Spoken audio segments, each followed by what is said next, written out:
अस्सलाम वालेकुम फ्रेंड्स, आपका होस्ट और दोस्त आबिद हुसैन आप दोस्तों की खिदमत में एक नई वीडियो के साथ हाजिर है। दोस्तों, टेक्निकल एनालिसिस प्राइस सेक्शन के हवाले से हमने जो फ्री कोर्स शुरू किया हुआ है, ठीक है, मोस्ट एडवांस लेवल का ये कोर्स है। इंशाल्लाह जब ये आप कंप्लीट कर लेंगे तो आप इंशाल्लाह एक अच्छे ट्रेडर बन जाएंगे। ठीक है, अगर आपने इस सारी वीडियोस को तवज्जो से बगैर स्किप किए तसल्ली से देखा होगा तो आप इंशाल्लाह एक अच्छे ट्रेडर बन जाएंगे इन सबको देखने के बाद। ठीक है, इसके अलावा आपने सारी वीडियोस देख रही, आपको कुछ कन्फ्यूजन है, आप में कॉन्फिडेंस नहीं आ रहा, आपको कोई परेशानी है, तो आप इसी वीडियो के कमेंट में भी मुझसे पूछ सकते हैं, या जिस वीडियो में आपको जो प्रॉब्लम आ रहा है उसके कमेंट सेक्शन में भी मुझसे पूछ सकते हैं। और इसके अलावा सबसे बढ़कर आपके पास अपॉर्चुनिटी है, आप डायरेक्टली मुझसे वॉइस में बात करके, आप डायरेक्टली मुझसे मैसेज करके, मुझे डीएम करके मुझसे ये सारी चीज़ें पूछ सकते हैं। उसके लिए आपको मेरा डिस्कॉर्ड सर्वर ज्वाइन करना पड़ेगा, जिसका लिंक आपको डिस्क्रिप्शन में भी मिलेगा और ऊपर आई बटन पे भी मिलेगा, आप उसको ज्वाइन कर सकते हैं। वहाँ पे मैं काफ़ी ज़्यादा टाइम स्पेंड करता हूँ अपनी कम्युनिटी के साथ। आप लोगों की जो भी क्यूरीज होती हैं, आप लोगों के जो भी सवालात होते हैं, आप लोगों के टेक्निकल एनालिसिस में जो भी छोटी मोटी प्रॉब्लम्स आपको आ रही होती हैं, वो सब चीज़ें मैं वहाँ पे आप लोगों के साथ जो है ना मिलकर उनको हल कर रहे होते हैं। आप लोगों की मैं हेल्प कर रहा होता हूँ, आप लोगों को मैं फ्री ऑफ कास्ट वहाँ पे ट्रेडिंग सिग्नल भी दे रहा होता हूँ। ठीक है, सारी चीज़ें ये आपको मेरे डिस्कॉर्ड सर्वर पे मिल जाएंगी। ठीक है, तो चलिए दोस्तों आज की वीडियो की तरफ चलते हैं। तो आज हमारा जो टेक्निकल एनालिसिस की ये वीडियो है, इसका हमारा जो टाइटल है वो है जी इंडिकेटर्स। हम इंडिकेटर्स को कैसे लगा सकते हैं, किस तरह से हम उनकी सेटिंग चेंज कर सकते हैं। ठीक है, ये सारी चीज़ें आज की वीडियो में मैं आपको बताऊंगा। एक चीज़ मैं आप लोगों को शुरू में बताना चाहता हूं, अगर आपने पहली मेरी वीडियोस नहीं देखी तो वो वीडियोस पूरी लाजिम देख ले बगैर से स्किप किए, ताकि आपको ये जैसे जैसे वीडियो सीरीज आगे चलती जाएगी, अगली वीडियोस की आपको समझ तभी आएगी जब आपने पिछली वीडियोस सीरीज वाइज देखी होगी बिना स्किप किए। ठीक है, तो अगर आपने वो वीडियोस नहीं देखी तो वो वीडियोस मेरे यूट्यूब चैनल पे बिकम अ प्रो ट्रेडर के नाम से एक प्लेलिस्ट है, उसमें सारी पड़ी हुई हैं, आप उनको देख सकते हैं। ठीक है, और अगर आप वहाँ पे नहीं जा पा रहे तो ऊपर आई बटन पे आपको प्लेलिस्ट का लिंक मिल जाएगा। ठीक है, आप वहाँ पे क्लिक करके वो सारी वीडियोस पहले देख सकते हैं, उसके बाद आप इस वीडियो पे आ सकते हैं। ठीक है, तो दोस्तों ट्रेडिंग व्यू के हमारी वेबसाइट पे हमारे पास ऊपर जहाँ पे ये टाइम फ्रेम लिखा होता है, उसके आप राइट साइड, ये मिड से थोड़ा सा राइट साइड आप अगर देखें तो आपको ये इंडिकेटर्स और मैट्रिक्स स्ट्रेटजीज का एक बटन मिलता है। जैसे ही आप इस पे कर्सर लेके जाते हैं तो ये आपको यहाँ नीचे लिखा हुआ बता देता है। ठीक है, तो यहाँ पे आप क्लिक करते हैं, उसके बाद आपने यहाँ पे इंडिकेटर्स में जाके आपने सर्च करना होता है जो भी इंडिकेटर आप लगाना चाह रहे हैं। ठीक है, जैसे सिंपल फॉर इंडिकेटर है RSI। ठीक है, RSI रिलेटिव स्ट्रेंथ इंडेक्स। ठीक है, आपने RSI लिखा तो ये आपके सामने सबसे पहले आ गया। ठीक है, तो आप इसको क्लिक करेंगे जैसे ही तो ये आपके चार्ट पे लग जाएगा। ठीक है, ये देखें ये नीचे आ गया हमारे पास, ये लग गया। अब हमने इसकी कुछ भी मॉडिफिकेशंस वगैरह करनी होती हैं, तो जो भी इंडिकेटर हम लगाते हैं उस पर अगर ये देखें, ये लेफ्ट साइड पे आप देखें नीचे जहाँ पे कर्सर है RSI 14। ठीक है, ये इसने लिखा हुआ है, इसके सामने ये आप इसको यहाँ से अगर ये आई बटन पे क्लिक करेंगे तो ये हाइड हो जाएगा, नजर नहीं आएगा। इसको दोबारा करेंगे तो इस तरह से ये आपको शो हो जाएगा। जैसे कुछ लोग जो है ना मल्टीपल जो इंडिकेटर्स है वो लगा के रखते हैं, और मतलब अगर जब कुछ कन्फ्यूजन हो जाती है, चार्ट पे काफ़ी ज़्यादा मैसी हो जाता है सीन, तो वो फिर कुछ उनमें से इंडिकेटर्स को बंद कर लेते हैं, पहले उस पर देख लेते हैं, पहले वाले पे, फिर उसको बंद करके फिर दूसरे से देख लेते हैं। ठीक है, और उसके साथ ये बटन है सेटिंग का। सेटिंग के बटन पे आप जैसे ही क्लिक करते हैं तो ये आपके सामने कुछ इस तरह से इंटरफेस आता है, जिसमें पहला ऑप्शन होता है इनपुट्स, दूसरा होता है स्टाइल और तीसरा होता है विजिबिलिटी। ठीक है, तो इनपुट्स का क्या मतलब होता है? इनपुट्स का मतलब ये होता है कि आप इसकी वैल्यू सेट कर सकते हैं अपनी मर्जी के मुताबिक। ठीक है, एक तो डिफॉल्ट जो इसने दी हुई है, जैसे ये देखें RSI की लेंथ इसने दी हुई है 14। अब इसका क्या मतलब है? इसका मतलब ये है कि ये आपको जितना, जैसे ये हमारी 14 लेंथ है, तो इसका मतलब ये है कि प्रीवियस जो 14 कैंडल्स हैं, प्रीवियस जो 2 वीक्स की 14 कैंडल्स हैं, उनका जो है ये आपको डाटा बता रहे हैं। ठीक है, पिछली जो हमारी 14 कैंडल्स हैं उनका डाटा बता रहे हैं। यहाँ पे अगर मैं इसको 7 कर दूंगा तो पिछले एक वीक का हमको ये डाटा बताएगा। सही हो गया। अगर इस पे यहाँ पे इसको मैं अगर 21 डेज कर देता हूँ तो ये 3 वीक्स का हमको प्रीवियस 3 वीक्स का डाटा दिखाएगा। सही है, तो ये इसकी लेंथ का ये मतलब होता है। ठीक है, RSI में बहुत कम मैंने लोगों को देखा है RSI 7 और RSI 9 यूज़ करते हुए। ऑलमोस्ट मतलब जो है ज़्यादा ट्रेडर्स जो है ना, ज़्यादा क्या बल्कि तकरीबन सारे ही ट्रेडर्स जो है वो RSI 14 को ही यूज़ करते हैं। टाइम फ्रेम वो अपनी मर्जी का जो भी रखते हैं, लेकिन RSI वो 14 ही यूज़ करते हैं। ठीक है। तो यहाँ पे आप इसकी लेंथ को चेंज कर सकते हैं। ये दो लाइंस आपको नज़र आ रही हैं, एक ये देखें SMA, ठीक है, सिंपल मूविंग एवरेज है, एक ये जो येलो में है, और दूसरी हमारे पास क्या है, जो ब्लू में है, ये हमारे पास RSI की लाइन है। ठीक है। तो स्टाइल पे आप आते हैं तो RSI लाइन का आप देखें ये कलर, यहाँ से आप इसका चेंज कर सकते हैं। जैसे मैं इसका रेड करना चाहता हूँ तो रेड कर सकता हूँ, ठीक है। और यहाँ से अगर मैंने इसको कुछ को बंद करना है तो मैं इसको बंद भी कर सकता हूँ। ये देखें RSI बेस्ड मूविंग एवरेज जो थी, इसको मैंने यहाँ से बंद किया तो ये आपको यहाँ से लाइन नज़र नहीं आ रही। RSI मूविंग जो है MA बेस है उसकी लाइन ख़त्म हो गई, ठीक है। तो इसको मैं दोबारा क्लिक करता हूँ तो ये येलो कलर में आपको वापस मिल जाएगी। यहाँ से आप इसका कलर कुछ भी रखना चाहें तो आप इसका रख सकते हैं, ठीक है। ये आपकी अपनी चॉइस होती है। उसके अलावा ये RSI अपर बैंड का मतलब ये है कि ये ऊपर एंड तक जो है ये वाला लेवल इसने मार्क किया हुआ है, और लोअर बैंड का मतलब क्या है कि ये नीचे वाला, और मिडिल बैंड मतलब मिड इसका कहाँ पे बनता है। इसकी वैल्यूज आप यहाँ से चेंज भी कर सकते हैं, ठीक है। मैं जैसे नॉर्मली मैं जो यूज़ करता हूँ, जब कभी मैं वैसे यूज़ तो नहीं करता बहुत ज़्यादा इंडिकेटर्स को, कभी कभार जब मुझे यूज़ करना होता है तो मैं इसको इस तरह से यूज़ करता हूँ, ठीक है। मैं इसकी अपर बैंड जो है ना वो उसको 80 रखता हूँ, और लोअर बैंड इसका मैं 20 रखता हूँ, और मिड तो ऑलरेडी 50 ही बनता है इसका, ठीक है। तो मैं इसको यहाँ पे यूज़ करता हूँ, ठीक है। तो इस तरह से आप RSI लगा सकते हैं, उसकी सेटिंग कर सकते हैं, और उसको अपनी स्ट्रेटजी के अकॉर्डिंग आप यूज़ कर सकते हैं, ठीक है।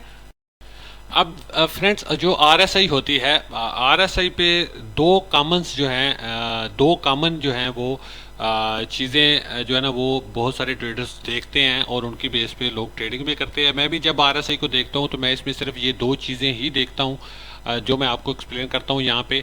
एक है हमारे पास बुलिश डाइवर्जन, और दूसरी है हमारे पास बेरिश डाइवर्जन। ये दो है हमारे पास, और उसके बाद हिडन डाइवर्जन और नॉर्मल डाइवर्जन, ठीक है, रेगुलर और हिडन, ठीक है। ये दो तरह की डाइवर्जेंस इस पे होती है, एक बुलिश होती है, इसी तरह जैसे बुलिश अगर हिडन बुलिश डाइवर्जन होती है, या हिडन बेरिश डाइवर्जन होती है, ठीक है। इसी तरह जो है रेगुलर बुलिश और बेरिश डाइवर्जेंस भी होती हैं। ऊपर ये जो आपको तस्वीर सामने नज़र आ रही है, इसमें अगर आप ये लेफ्ट साइड पे देखें रेगुलर डाइवर्जन लिखी हुई है, और इसकी साथ ये डायाग्राम्स भी कुछ आपको नज़र आ रही हैं। ऊपर ये देखें, ऊपर जो इसने तीर बनाया हुआ है, इसका ये मतलब है कि जब किसी भी एसेट की जिस पे आप RSI इस्तेमाल कर रहे होते हैं, जब इस तरह से उसकी प्राइस फॉर्म हो रही होती है, ठीक है, कि हायर हाई बना रही है, और उसके दौरान RSI क्या करती है कि हायर लो इस तरह से बनाती है कुछ, ठीक है। मतलब कि RSI हायर लो बना रही है, मतलब कि ये हाई से नीचे की तरफ आ रही है, और आपकी जो प्राइस है वो आपकी हायर हाई बना रही है, ठीक है। तो ये इस तरह से होता है फॉर्म। जैसे ही यहाँ से प्राइस नीचे आती है तो RSI जब वापस जा रही होती है, प्रीवियस हाई को क्रॉस की करने से पहले ही रास्ते में से नीचे की तरफ आ जाती है।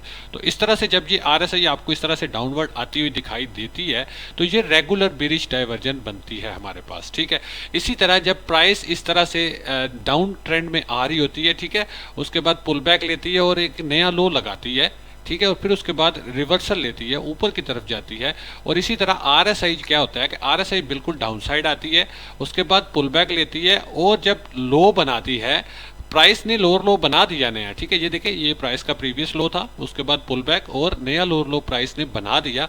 लेकिन RSI क्या करती है कि RSI लोअर लो नहीं बनाती, ठीक है। मतलब कि प्राइस ने तो लोअर लो बना दिया, लेकिन RSI लोअर लो नहीं बनाएगी। RSI वापसी रास्ते में से ही वापस पलट जाएगी इस लो को तोड़े बगैर, ठीक है। इस लो से थोड़ा सा ऊपर ही RSI वापस ऊपर की तरफ जाना शुरू हो जाएगी। तो ये हमारे पास रेगुलर डाइवर्जन बनती है, ये हमारे पास बेरिश बनती है, ये हमारे पास बुलिश बनती है। मैं इसको रिपीट करता हूँ।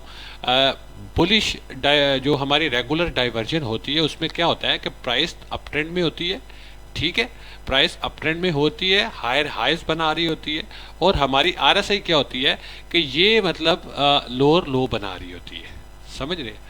और इसी तरह हमारा जो बुलिश है डाइवर्जन रेगुलर, उसमें क्या होता है कि प्राइस डाउन ट्रेंड में होती है, लोअर लो बना रही होती है, और उसके बाद जो RSI है हमारी ये मतलब लोअर हाई के बाद नया लोअर लो नहीं बनाती, वापसी रास्ते में से ही वापसी कर जाती है, रिवर्सल ले जाती है। तो इस तरह से ये फॉर्म होती है, ठीक है। ये बुलिश और बेरिश हमारे पास रेगुलर डाइवर्जेंस है। अब हम हिडन डाइवर्जेंस की बात करते हैं। तो हिडन डाइवर्जन में क्या होता है कि हमारे पास ये देखिए ये प्राइस हिडन जो हमारे पास बेरिश डाइवर्जन होगी, मैं पहले आपको बेरिश का बता देता हूँ। बेरिश डाइवर्जन में क्या होगा कि मार्केट इस तरह से ऊपर की तरफ जाएगी, प्राइस किसी भी एसेट की जिस पे आपने RSI इस्तेमाल किया हुआ है, लगाया हुआ है, आप उसको यूज़ कर रहे हैं, उसके बाद प्राइस नीचे आएगी और अगेन जब नेक्स्ट ये हाई बनाएगी तो इस जो प्रीवियस इसका हाई है इसको नहीं तोड़ेगी प्राइस, इससे नीचे ही अगेन रिजेक्शन ले जाएगी प्राइस। ठीक है, ये इस तरह से प्राइस फॉर्म होगी। और आरएसआई क्या करेगी, आरएसआई क्या करेगी कि जो इसका प्रीवियस हाई था उसको तोड़ के ऊपर जाएगी। ठीक है, अगर हम रेगुलर की बात करें तो उसमें क्या हो रहा है कि प्राइस हायर हाइज बना रही है और आरएसआई लोअर लो बना रही है। ठीक है, और जो हम हिडन की बात करेंगे तो हिडन में क्या होगा कि प्राइस हायर लो, ठीक है, और उसके बाद मतलब लोअर लो बना रही है और जो हमारी आरएसआई है ये हायर हाइज बना रही होती है। ठीक है, तो ये होती है हिडन बेरिश डाइवर्जन। ठीक है, इसी तरह बुलिश हिडन डाइवर्जन क्या होती है, इसके अपोजिट होती है कि प्राइस क्या कर रही है, प्राइस हमारे पास ये देखिए ऊपर से प्राइस डाउन ट्रेंड में आई, मार्केट ने पुल बैक लिया, अगेन जो है इस लो को तोड़ा नहीं मार्केट ने, इसकी रिस्पेक्ट की। ठीक है, अगेन मार्केट ने इस लो को तोड़े बगैर ऊपर की तरफ मूव दोबारा दिखा दिया। अब आरएसआई को अगर आप नीचे से देखेंगे तो आरएसआई क्या कर रही है, मार्केट ने प्राइस ने लोअर लो नहीं बनाया लेकिन आरएसआई ने लोअर लो बना दिया, और लोअर लो बनाने के बाद जैसे ही आरएसआई वापस रिवर्सल लेती है तो ये हमारे पास एक बुलिश साइन होता है, इसको हिडन बुलिश डाइवर्जन बोलते हैं। ठीक है, उम्मीद है दोस्तों आप लोगों को इसकी समझ आई होगी। अगर आपका कुछ भी कंफ्यूजन है, आपको नहीं समझ आई, तो आप मेरे डिस्कॉर्ड सर्वर पे आके मुझसे पूछ सकते हैं या इस वीडियो के कमेंट सेक्शन में भी अपना क्वेश्चन पोस्ट कर सकते हैं, तो मैं आप लोगों को इंशाल्लाह इसका क्लियर कर दूंगा। आरएसआई इंडिकेटर इस तरह से लगाते हैं, इस तरह से हिडन डाइवर्जन और रेगुलर डाइवर्जन को आप स्पॉट करते हैं और स्पॉट करने के बाद आप उनको ट्रेड करते हैं। ठीक है, ये हमारे पास था आरएसआई के हवाले से। ठीक है, अब हम नेक्स्ट जो है मूव करते हैं, जैसे आरएसआई हमने देख लिया तो अब हम इसको क्लोज कर देते हैं। नेक्स्ट हम देखते हैं हमारे पास कौन सा इंडिकेटर है। कॉमन जो यूज होते हैं वो मूविंग एवरेज और एक्सपोनेंशियल मूविंग एवरेज और आरएसआई, ये तीन बहुत ही कॉमन इंडिकेटर्स हैं जो बहुत ज़्यादा इस्तेमाल होते हैं। ये तीन मैं आपको बताऊंगा आप इनकी किस तरह से यूज़ कर सकते हैं, और बाकी जो है ना ये आप अपनी प्रैक्टिस की बेस पे ये सभी जो है आपके पास आप इनको लगा के चेक कर सकते हैं, आप इनको ट्राई आउट कर सकते हैं। ठीक है, तो अभी आपको मैं दिखाता हूं कि एमए मतलब moving average, simple moving average, SMA भी इसको बोलते हैं और एमए भी इसको बोलते हैं। ठीक है, एमए जैसे ही मैंने लिखा तो ये देखिए ऊपर टॉप पे मेरे पास मूविंग एवरेज आ गया। ठीक है, मूविंग एवरेज जैसे ही मैंने इसको क्लिक किया तो ये मेरे पास इंडिकेटर लग चुका है। ठीक है, ये देखिए ये ब्लू सी लाइन आपको नजर आ रही है, ये मूविंग एवरेज की है। अब इसकी ये यहाँ पे आप देखें, इस पे इसको अगर हमने हाइड करना हो तो ये इस तरह से हाइड कर सकते हैं, और इस तरह से ये जो आंख सी बनी हुई है इसको क्लिक करेंगे तो ये दोबारा विजिबल हो जाएगी। इसके साथ इसकी सेटिंग लिखी हुई है, बनी हुई है, सेटिंग के बटन पे जैसे ही मैं क्लिक करता हूँ तो ये स्टाइल बता रहा है पहले। ठीक है, अब स्टाइल में क्या होता है कि स्टाइल में आप इसका कलर वगैरह जो भी आपको इसका रखना है, जैसे इसका ब्लू कलर है, आपको इसका थिकनेस बढ़ानी है यहाँ से तो आप इसकी थिकनेस भी बढ़ा सकते हैं, आपकी थोड़ी विजिबिलिटी बढ़ जाती है इसकी। ठीक है, तो जैसे हमने इसकी विजिबिलिटी अभी बढ़ा ली थोड़ी सी, हम क्योंकि ट्यूटोरियल यहाँ पे रिकॉर्ड कर रहे हैं तो इसकी विजिबिलिटी मैं मैक्सिमम रखता हूँ ताकि आपको क्लियर नज़र आए। ठीक है, तो यहाँ से हम इसका कलर वगैरह भी चेंज कर सकते हैं, जो भी कलर हमको पसंद हो हम इसको उस कलर में लगा सकते हैं। ठीक है, जैसे मैं एमए को ग्रीन कलर में लगा रहा हूँ। उसके बाद ये इनपुट्स का आता है। इनपुट्स का क्या मतलब, इनपुट्स का वही सेम आरएसआई वाला ही मतलब है। लेंथ का मतलब ये है कि यहाँ पे 9 अगर लिखा है तो ये प्रीवियस 9 कैंडल्स का डाटा हमको बता रहा है। ठीक है, और अगर यहाँ पे हम इसको 20 कर देते हैं तो ये हमें क्या करेगा कि प्रीवियस 20 कैंडल्स का डाटा दिखाएगा। सही है, अब हम इसके साथ ईएमए लगाते हैं और मैं आपको बताता हूँ कि मूविंग एवरेज और एक्सपोनेंशियल मूविंग एवरेज यानी ईएमए में क्या फ़र्क है। ठीक है, यहाँ पे मैं लिखूंगा ईएमए। ठीक है, ईएमए मूविंग एवरेज एक्सपोनेंशियल। ठीक है, जैसे ही मैं इसको क्लिक करूंगा तो ये भी मेरे पास इंडिकेटर वैसे ही लग जाएगा जैसे मूविंग एवरेज का लगा था। ये देखिए ये दो इंडिकेटर्स हमारे पास लग चुके हैं। ठीक है, हम ईएमए की आते हैं सेटिंग पे। ठीक है, इसकी भी हम सेटिंग सेम करते हैं। 20 हमने मूविंग एवरेज रखी थी तो इसको भी हम 20 करते हैं। फिर इसमें जो डिफरेंस होगा फिर मैं आपको क्लियर करता हूँ कि वो डिफरेंस क्यों है। ठीक है, स्टाइल पे जाते हैं, इसकी भी हम विजिबिलिटी थोड़ी सी बढ़ा देते हैं ताकि हमको ये भी क्लियर नजर आए। ठीक हो गया दोस्तों, ये हमने दोनों मूविंग एवरेज और एक्सपोनेंशियल मूविंग एवरेज, ठीक है, मूविंग एवरेज एक्सपोनेंशियल, ये दोनों हमने लगा ली। अब ये देखें कि जो हमारे पास एमए है, एमए का कलर हमारे पास ग्रीन है। ठीक है, और इसी तरह ये जो हमारे पास ईएमए है उसका कलर हमारे पास ब्लू है। ठीक है, तो आप देखें कि ब्लू ऊपर ये देखें राइट साइड पे इसने प्राइस को मार्क भी किया हुआ है कि ये आपकी एवरेज प्राइस बनती है पिछली 20 कैंडल्स की।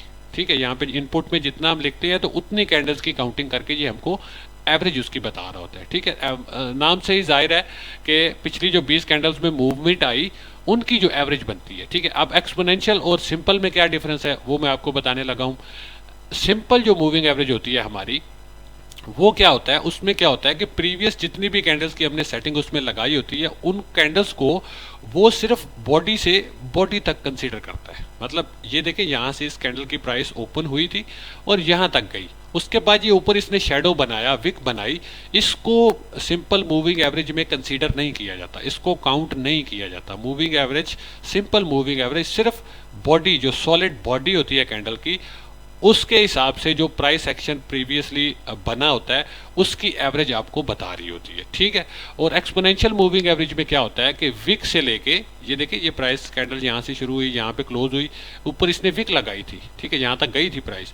तो एक्सपोनेंशियल मूविंग एवरेज में क्या होता है कि ये विक जहाँ तक प्राइस गई थी वहाँ से लेके जहाँ से प्राइस शुरू हुई थी नीचे, ये देखिए यहाँ से जहाँ तक गई थी, तो जितनी भी रेंज होती है week to week, in short ये है कि exponential moving average week to week candles को काउंट करके जितना प्राइस एक्शन हुआ होता है उसकी एवरेज जो निकलती है वो बता रही होती है। और जो सिंपल मूविंग एवरेज होती है वो सिर्फ सॉलिड बॉडी में जितनी मार्केट ने मूवमेंट दिखाई होती है उसकी एवरेज बता रही होती है, ठीक है दोस्तों।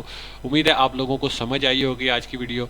आरएसआई को हमने देखा कि हम आरएसआई की सेटिंग वगैरह किस तरह से कर सकते हैं, बुलिश और बिरिश डाइवर्जेंस हमने देखी, रेगुलर और हिडन डाइवर्जेंस भी हमने देख ली, ठीक है।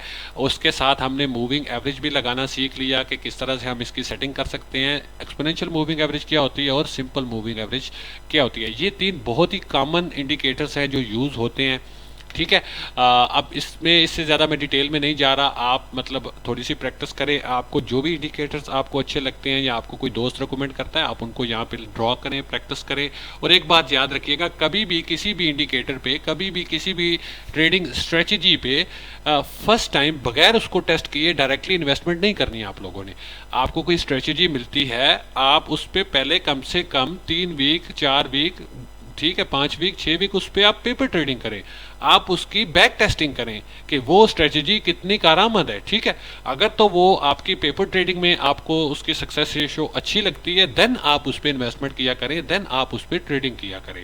तो हमारे कॉमनली क्या मिस्टेक होती है कि हम यूट्यूब से इधर उधर से कुछ भी ट्रेडिंग स्ट्रेटजी हम देख लेते हैं, बिना उसकी बैक टेस्टिंग किए हम उस पर ट्रेडिंग शुरू कर देते हैं, तो हमें उसमें लॉस हो जाता है। तो दोस्तों सबसे पहले मैं आपको यही बताऊंगा कि ट्रेडिंग स्ट्रेटजीज जो है ना या इंडिकेटर्स जो है, आप पहले उनकी प्रैक्टिस करें, उसके बाद उस पर इन्वेस्टमेंट लेके आए। और प्राइस एक्शन में इनका कोई मतलब खास अमल दखल नहीं है, इनको मैं यूज़ ही नहीं करता, लेकिन क्या है कि हमारे कोर्स का हिस्सा है तो मैंने आपको बताना ज़रूर है। आप ये बहुत हेल्प करती हैं, खासकर आरएसआई तो काफ़ी ज़्यादा हेल्प करती है, और समटाइम ये मूविंग एवरेजेस की भी हमको बड़ी अच्छे से ज़रूरत पड़ती है, ठीक है। और इसमें मैं आपको दिखा देता हूँ कि इसमें कॉमन एक और चीज़ क्या होती है। जैसे ये मूविंग एवरेज है एमए, इसकी एक खास रेशो है, जैसे ये 50 की जो मूविंग एवरेज है ये बड़ी स्ट्रॉन्ग कंसीडर की जाती है, ठीक है। इसके लिए गोल्डन क्रॉस और डेथ क्रॉस का कॉन्सेप्ट भी बड़ा जो है वो काम करता है चार्ट्स पे, और उसके अकॉर्डिंग भी मार्केट अच्छे खासे मूव्स दिखाती है, ठीक है। प्रीवियसली पास्ट डाटा अगर हम इसका देखें तो मार्केट काफ़ी ज़्यादा जो है ना, मैं आपको यहाँ पे एक मूविंग एवरेज हमने लगा ली, इसके लिए हमको 2 मूविंग एवरेज चाहिए होती हैं, ठीक है, गोल्डन क्रॉस और डेथ क्रॉस के लिए। तो एक मूविंग एवरेज हमने 50 की ले ली, दूसरी मूविंग एवरेज यहाँ पे हम जो है ना एमए लगाते हैं एक और, ठीक है। और इसकी सेटिंग में हम दोबारा से जाते हैं और ये वाली एमए हमको चाहिए 200 की, ठीक है। कि एक हमने मूविंग एवरेज ले ली जो हमें पिछले 50 दिनों का डाटा दे रही है, और दूसरी मूविंग एवरेज हमने ले ली जो हमें पिछले 200 दिनों का डाटा दे रही है, ठीक है। तो इसकी भी हम विजिबिलिटी यहाँ पे बढ़ा लेते हैं, उसके बाद मैं आपको दिखाता हूँ कि ये किस तरह से काम करती हैं और इनका क्या मतलब होता है, ठीक है। तो अगर ये हम इसको थोड़ा सा 4 आवर के टाइम फ्रेम पे लेके आते हैं, ठीक है, तो फिर आपको थोड़ी चीज़ें क्लियर हो जाएंगी, ठीक है। तो ये दोस्तों देखें, ये हमारे पास अभी क्या हुआ है कि हमारे पास इस वक्त जो रेड लाइन है ये हमारे पास 200 की मूविंग एवरेज है, कि मतलब प्रीवियस 200 जो कैंडल्स हैं उनकी मूविंग एवरेज ये बनती है, ठीक है। और जो हमारे पास ग्रीन है ये हमारे पास पिछली 50 कैंडल्स की मूविंग एवरेज बनती है, ये वाली। तो दोस्तों जब ये 50 मूविंग एवरेज 200 मूविंग एवरेज को ऊपर की तरफ क्रॉस करती है डेली के टाइम फ्रेम पे, ये हमारे पास इस जो है ना ये अभी इस तरह से मतलब ये देखिए डेली के टाइम फ्रेम पे मोस्टली इसको जो सीनियर या एक्सपीरियंस ट्रेडर्स हैं वो इसको डेली के टाइम फ्रेम पे यूज़ करते हैं, ठीक है। इस डेथ क्रॉस को और गोल्डन क्रॉस को वो डेली के टाइम फ्रेम पे यूज़ करते हैं, ठीक है। तो इसकी मैं लाइव एग्जांपल यहाँ पे आपको दिखा देता हूँ। ये देखिए दोस्तों, ये डेली के टाइम फ्रेम पे 50 मूविंग एवरेज ने 200 मूविंग एवरेज को ऊपर की तरफ क्रॉस किया, तो इसको बोलते हैं गोल्डन क्रॉस, ठीक है। तो गोल्डन क्रॉस का मतलब क्या है कि इस एसेट की प्राइस अब ऊपर की तरफ जा सकती है, और in most cases daily time frame पे हमने देखा है कि ये एग्जीक्यूट होता है, ठीक है। इसी तरह उसके बाद ये देखिए ये अप ट्रेंड आया, यहाँ पे गोल्डन क्रॉस हुआ, अप ट्रेंड हुआ, उसके बाद ये देखें यहाँ पे डेथ क्रॉस हो गया, ठीक है। डेथ क्रॉस का मतलब है कि 50 की जो मूविंग एवरेज है ये नीचे की तरफ क्रॉस डाउन करती है 200 मूविंग एवरेज को, तो ये हमारे पास डेथ क्रॉस है। तो ये देखिए यहाँ पे डेथ क्रॉस हुआ, उसके बाद ये देखिए मार्केट में कितनी गिरावट आई, मार्केट कितनी नीचे चली आई, ठीक है। तो ये आरएसआई का भी मैंने आपको बता दिया, उसमें डाइवर्जेंस होती हैं, और मूविंग एवरेज में आपको मैंने बता दिया कि इसमें गोल्डन क्रॉस और डेथ क्रॉस का कॉन्सेप्ट यूज़ होता है। तो ये मोस्ट कॉमन जो इंडिकेटर्स हैं ये यूज़ होते हैं मार्केट में। जो 3 मैंने आपको इनकी डिटेल और इनकी तफसील बता दी कि इनमें क्या चीज़ें यूज़ होती हैं और किस तरह से ट्रेडर्स जो है ना इनको यूज़ करते हैं। इंशाल्लाह नेक्स्ट वीडियो से हम मार्केट स्ट्रक्चर पे बात करना शुरू करेंगे। बाकी इंडिकेटर्स और स्ट्रेटजीज वगैरह जो है वो आप यहाँ पे टेस्ट कर सकते हैं। एक बात आपको मैंने काम की बता दी है ऑलरेडी के स्ट्रेटजीज पे कभी भी इन्वेस्टमेंट नहीं करते, पहले उसकी बैक टेस्टिंग करते हैं फिर उस पर इन्वेस्टमेंट करते हैं। उम्मीद है दोस्तों आज की वीडियो आप लोगों को अच्छी लगी है। अगर अच्छी लगी है आपको वाकई, तो आप लाइक इसको ज़रूर कीजिएगा, कमेंट भी कीजिएगा कोई अच्छा सा, और उसके बाद अगर हो सके तो अपने दोस्तों के साथ जो ट्रेडिंग में फंसे हुए हैं, जिनको नहीं समझ आती कि किस तरह से हमने ट्रेड करनी है, उनके साथ इसको शेयर भी कीजिएगा। और सब अपने दोस्तों को जो जो ट्रेडिंग करते हैं या जो ट्रेडिंग में ऑलरेडी लॉस कर चुके हैं फेक गुरुज के हाथों चढ़ के या किसी ऐरे गैरे ग्रुप में जाके, उन सबको आप डिस्कॉर्ड सर्वर पे लेके आए हमारे पे। वहाँ पे प्रॉपर हम इंशाल्लाह उनको ट्रेन करेंगे, उसके बाद उनको उंगली पकड़ के चलाना सिखाएंगे, उसके बाद उनको दौड़ाएंगे। जब वो दौड़ना शुरू कर देंगे तो हम उनको बोल देंगे कि भाई अब हमारी तरफ से आप बरीउज़ जमा हैं, आपने जहाँ जाना हो, जो ट्रेडिंग आपने करनी हो आप कर सकते हैं। अगर हमारे साथ आपने रहना हो, हमारे ग्रुप में रहना हो तो मोस्ट वेलकम है, ठीक है। फिलहाल फ्री ऑफ कास्ट है, कोई उसके चार्जेस नहीं है, तो आप उसको ज़रूर ज्वाइन करें, ठीक है। इंशाल्लाह नेक्स्ट वीडियो में बहुत जल्द आपसे मुलाकात होती है। टिल देन टेक केयर, अल्लाह हाफिज़।